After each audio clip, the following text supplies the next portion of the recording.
Buenas tardes a todos nuestros suscriptores, a todos nuestros seguidores. Hoy les vamos a presentar otro video en relación a la ingeniería química. Les voy a presentar dos casos que se me presentaron de dos jóvenes ingenieros y después en una sección posterior les voy a presentar toda la influencia que tuve para estudiar ingeniería química y que fue una de tantas, cosas que busqué y que me sucedieron para que yo estudiara ingeniería química.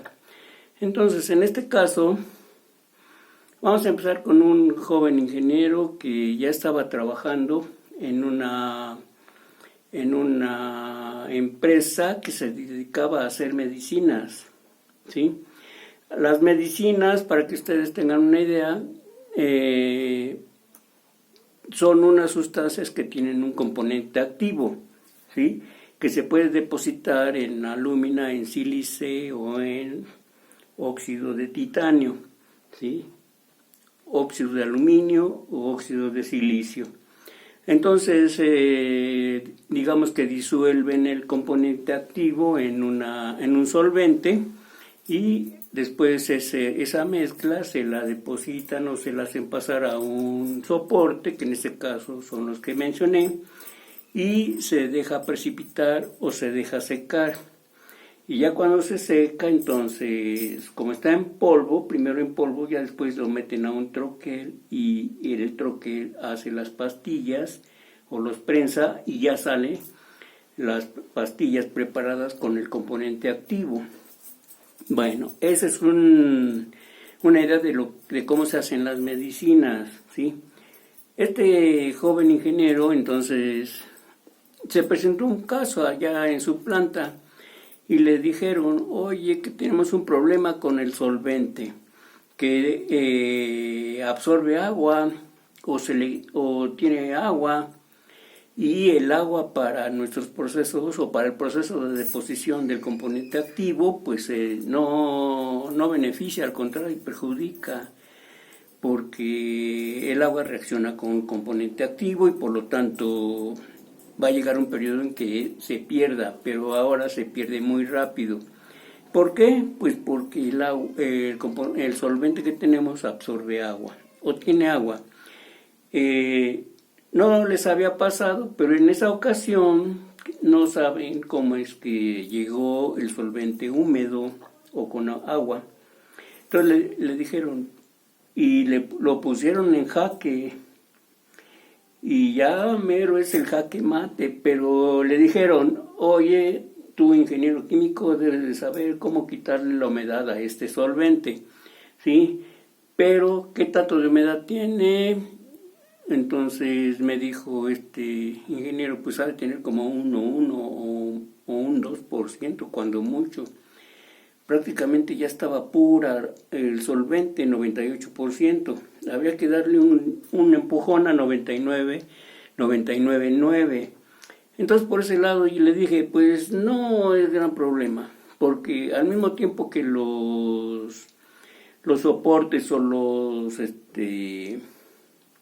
las sustancias que utilizan para depositar eso, que son los sustratos, también absorben agua, pero si lleva mucha agua, pues entonces sí es un problema para la medicina. Por eso ustedes han visto que se supersellan las pastillas, ¿sí? Cuando se envasan. Bueno, por ahí está ese. Entonces le dijeron, pues apúrale, busca una manera de quitarle el agua al solvente y vienes y regresas a tu puesto. Eso fue lo que le dijeron. Entonces se espantó, el ingeniero joven se espantó. Entonces por ahí ya llegó conmigo y me dijo, ¿qué podemos hacer, ingeniero? Por favor, asesóreme. Sí, le digo, bueno, no me des detalles, pero la idea de secar el solvente pues puede ser rápido.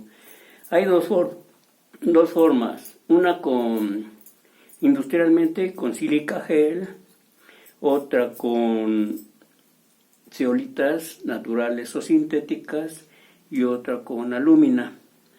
En los tres casos hay dificultades, pero Algunas veces la sílica gel se utiliza porque se le puede adicionar un indicador de humedad, y cuando la humedad ya alcanzó cierto nivel, entonces ya el desecante pues hay que volverlo a eliminar el agua, ¿sí?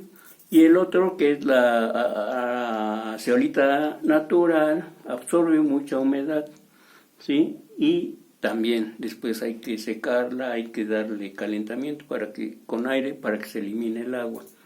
Y la lúmina también tiene esa característica de que absorbe agua.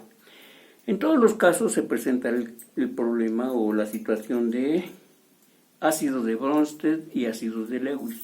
El agua se puede disociar en HOH, ¿sí? Entonces, esa era una idea. Lo que tenemos que hacer es o preparar o comprar. Y yo le dije, pues yo aquí tengo un poco de zeolita sintética, si quieres hacemos un ejemplo o un ensayo y vemos qué tanto la humedad le quitamos a un solvente. Tampoco me quiso decir qué tipo de solvente, ya después lo condicioné para que me dijera qué tipo de solvente utilizaban para que pudiéramos seguir con el proceso, con la asesoría. Y me dice, pues al final le digo, pero a ver si no me regañan. Bueno, entonces le digo, tenemos que hacer una torre empacada. Pero en este caso, como era de muestra, hicimos una torre, unos tubos de ensayo empacados con uno de esos tres sólidos, y después pasar un solvente parcialmente húmedo y checar que se secara. Del inicio se mide la humedad y al final se mide la humedad, y secar que esté disminuido de la humedad, y además checar el soporte o el sólido de cuánta humedad va absorbiendo. Bueno, sí, está bien. Entonces le dije, ¿qué cantidades manejan allá de solvente? Me dice, pues una cantidad grande, hay un tinacote, pues es que es un buen solvente para las medicinas, no hacen 1 kilito ni 2, hacen toneladas. Entonces por ahí yo dije, pues entonces tenemos que armar una torre de secado, empacada, parecida a una torre de destilación, nada más que empacada, pero es una torre de secado, y hacemos circular el solvente de arriba hacia abajo, y cuando llegue por abajo ya se puede muestrar para ver qué tanto de humedad se le eliminó. Sí, bueno, pues como teníamos todas las facilidades en ese caso, al inicio medíamos la concentración de agua y al final también la concentración de agua, y nos dábamos cuenta qué tanto de agua le quitábamos al solvente. Bueno, le digo, vas y les presentas este caso, tienen que hacer la torre con todas sus mediciones, medidor de flujo, medidor de presión, medidor de temperatura, porque casi eso es a temperatura ambiente.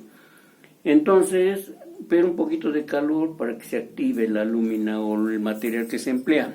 Y entonces le dije, les presentas el caso y si es posible que lo hagan en forma automática, es decir, con bombitas programadas o con controles automáticos para que cada vez que se detecte que hay humedad, pues se recicla el solvente. Sí, bueno, lo voy a presentar.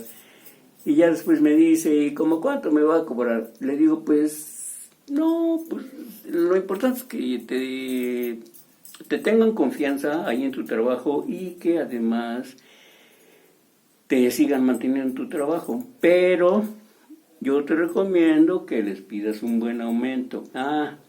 Un buen aumento, sí, pues negócialo, porque si no de nada sirve que vayas y les resuelvas un problema y al final no quieran darte un beneficio. Bueno, sí, voy a negociar. Y ya se fue a la empresa, esa empresa donde hacen medicinas, les planteó el caso y finalmente le dijeron, sí, hay que hacer el proyecto, ya llamaron a otros ingenieros y de ahí de la empresa y que prepararan el proceso para secar ese solvente. Y ahí terminó. De entrada, pues cuando vieron que sí se eliminaba la humedad con el con el desecante, pues ya, un desecante que ya hasta lo vendían, Entonces, pues no es gran cosa, pero sí hay que tener un poco de habilidad para hacer esos proyectitos o procesos. Y con eso se ganó la confianza también de las personas indicadas y siguió en el trabajo. Y ya después me fue a ver y ya muy contento me dijo, no, pues sí, ya vamos a hacer el proceso también con control automático para que siempre esté presente ahí cuando salga el solvente húmedo y rápidamente bombear para que se seque, ¿sí? Y en el caso de que se sature el desecante, pues tener otro de reserva. Y como no es muy caro, prácticamente esa torrecita salió como de 2 metros de alto, como por 20 centímetros de diámetro. Entonces duraba un buen tiempo.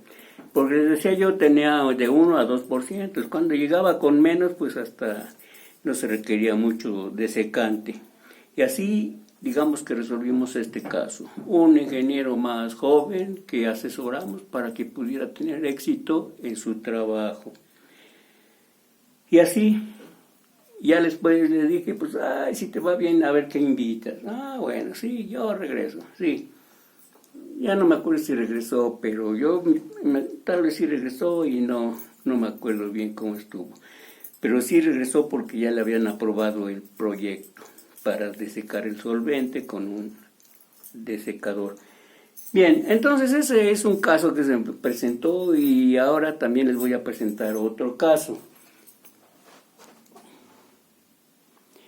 Otro caso de una ingeniero que cuando salió, pues todos sus familiares le preguntaban, oye, ¿qué podemos hacer como negocio? A ver, de lo que aprendiste, ¿qué hacemos? Algo que así deje billete.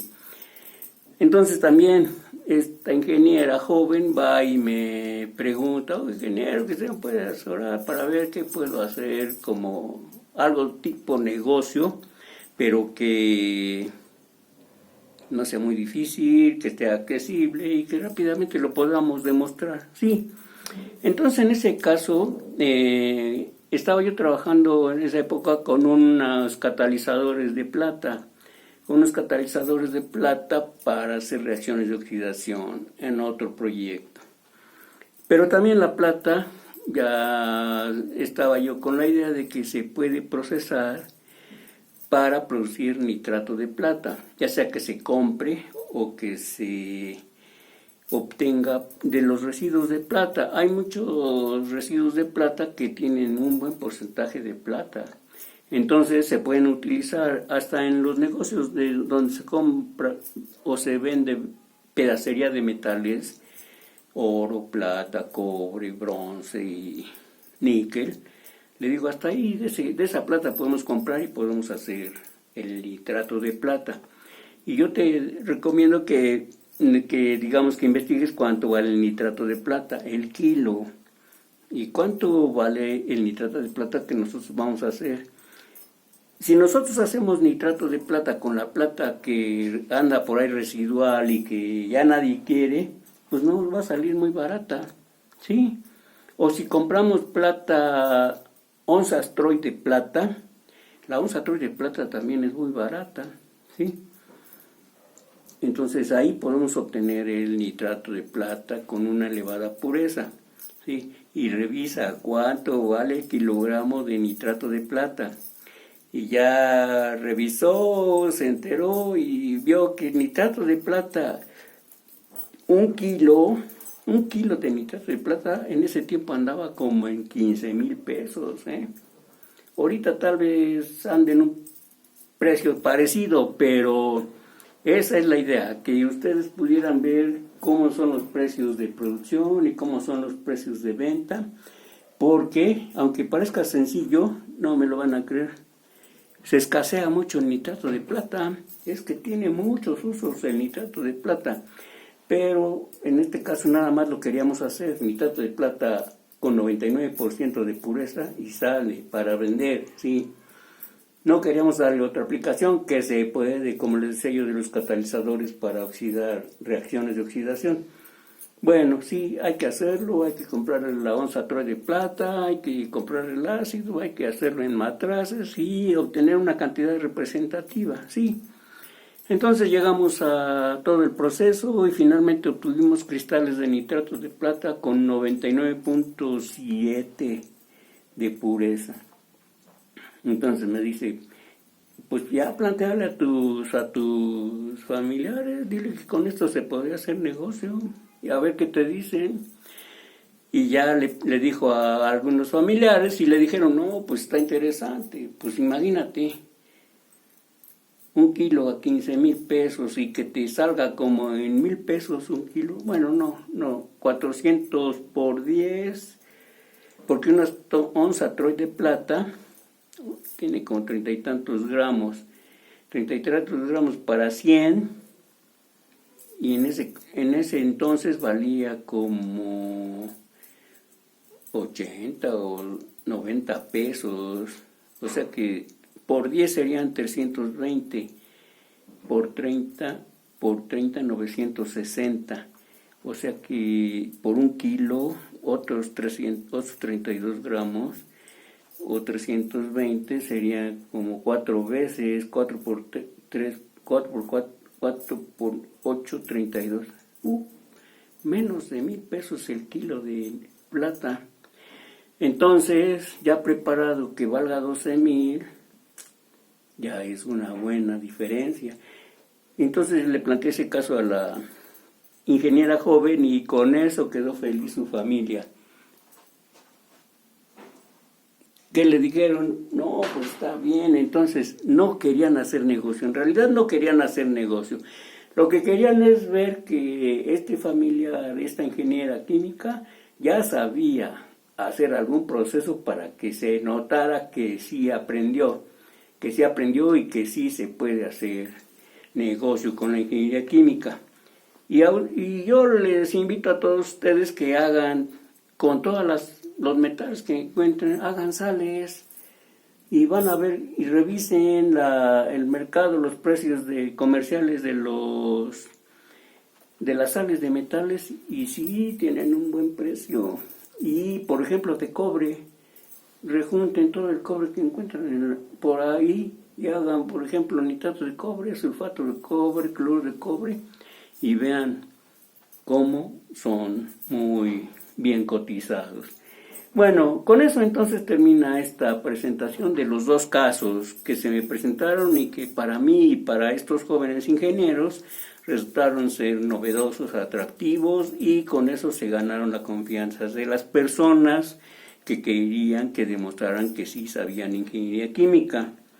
Ahora yo les voy a contar otro caso de por qué, por ejemplo, me nació mucho la idea de estudiar ingeniería química.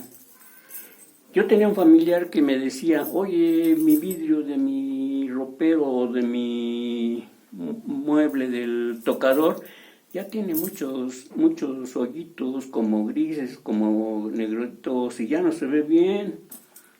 ¿No le podrías hacer algo para que se recupere y se vea bien todo el espejo? Y no, pero en ese entonces yo apenas estaba decidiendo qué estudiar. Me dice, ahí en la escuela donde estás, no te podrán enseñar eso. Y yo también soñaba y dije, pues sí, me han de ir a enseñar, pero todavía no me lo enseñan. Entonces, ¿qué? No, pues hay que esperar un poquito, voy a tomar más cursos, voy avanzando y a ver qué día me lo enseñan. Sí, afortunadamente llegó el tiempo que me tocó química orgánica.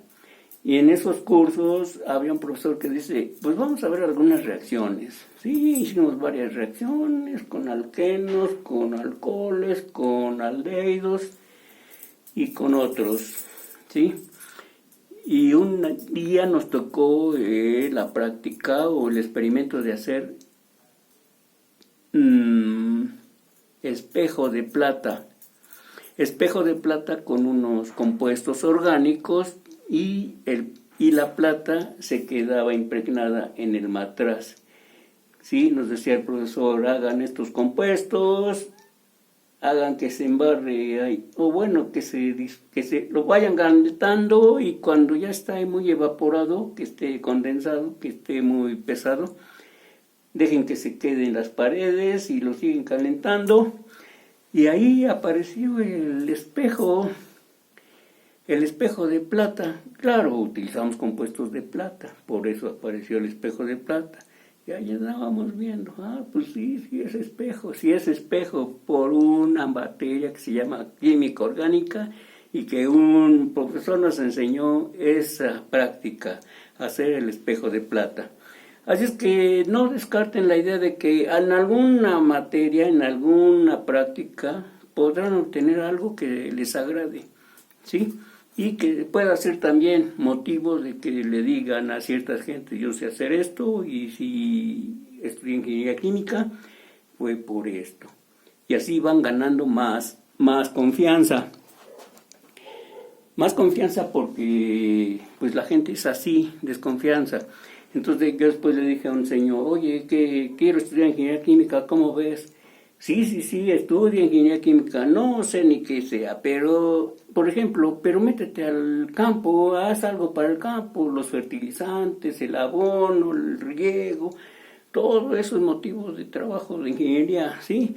Métete y estudia eso, a ver si te gusta y lo puedes sacar, ¿sí? O una opinión más, otra opinión más. Yo le pregunté al señor que tenía un taller, oye señor, ¿cómo le hace con sus solventes, con sus pegamentos, con sus pinturas, con sus barnices? Y dice, la verdad ni sé, pero hay que estudiarle. Y yo le dije, yo quiero estudiar ingeniería química. No, pues ahí está lo bueno, me dice, con sus propias ideas, ahí está lo bueno, estudia ingeniería química y a ver qué puedes hacer con estos solventes que utiliza aquí en el taller, con estas pinturas, barnices, gomas y pegamentos. Hasta ahorita no ha habido una práctica o no se ha programado una práctica que les enseñen a hacer eso, ¿sí? Pero que está ahí la idea. Entonces con eso quiero que ustedes entiendan que la profesión de la ingeniería química, alguien los tiene que empujar, alguien les tiene que decir, vas bien, vas mal, síguele, no sigas, pero tienes que tomar tus propias decisiones y seguir adelante. Así es que a todos los jóvenes ingenieros químicos que apenas están estudiando, que ya se recibieron, hay que echarle ganas porque ahí está, demostramos que sabemos ingeniería química, órale, ahí está el trabajo. ¿Tienes opiniones de ingeniería química? Ahí está el trabajo. Así es que, pues atención, gracias, y a ver si les gusta este video, denle like o compartan. Hasta luego.